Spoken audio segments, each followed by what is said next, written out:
Bene, complimenti a Generazione T, abbiamo sentito T come talento, come Treviso, come teatro, ma andiamo invece a cercare una S, che è quella di solidarietà in casa Ascotrade. In queste ore è ripartita una operazione davvero importante, il servizio.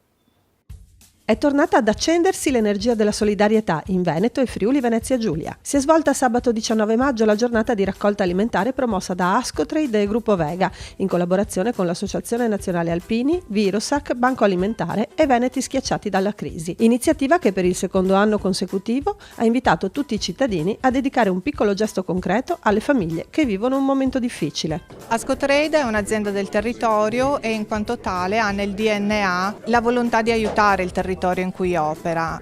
L'iniziativa di quest'anno, ovvero la raccolta alimentare di quest'anno, è un prosieguo di quella che è stata la raccolta alimentare del 2017.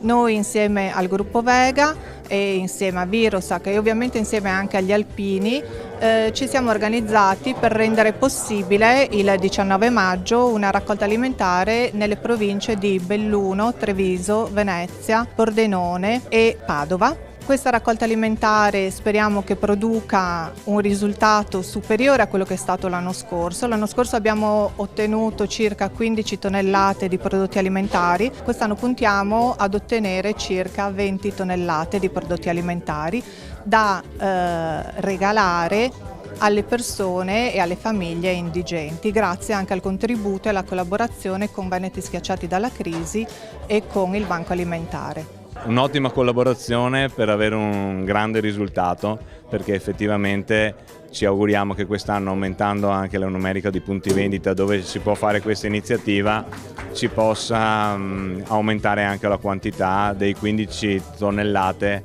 raccolte l'anno scorso. Queste sono delle iniziative che raggiungono purtroppo dei potenziali clienti, non perché ci manca il fatturato a noi, il beneficio del corrispettivo, ma perché sono delle famiglie che non si possono avvicinare per una serie di vicissitudini così facilmente alla spesa alimentare all'interno del supermercato, quindi poter raggiungere anche loro a noi fa solo che piacere. Ad occuparsi dell'organizzazione logistica ancora una volta gli alpini, ben 200 i volontari coinvolti, cui è spettato il compito della raccolta di generi alimentari all'interno dei supermercati Maxi, consapevoli dello speciale rapporto instaurato con la cittadinanza. Soprattutto il rapporto di fiducia che ci viene manifestato è la gratificazione più grande per noi, sapere che credono in noi, che il cittadino ci guarda come esempio, è una soddisfazione grande, è motivo di orgoglio, è sincero e sano, ed è anche le ragioni per le quali noi ci sforziamo comunque sempre di essere presenti laddove possiamo e laddove ci è consentito. Oltre a ogni aspettativa la risposta della cittadinanza, che ha scelto di condividere la propria spesa settimanale con le famiglie in crisi. In questi giorni si stanno infatti conteggiando le derrate raccolte, ma tutto fa supporre che le 15 tonnellate del 2017 siano state abbondantemente superate.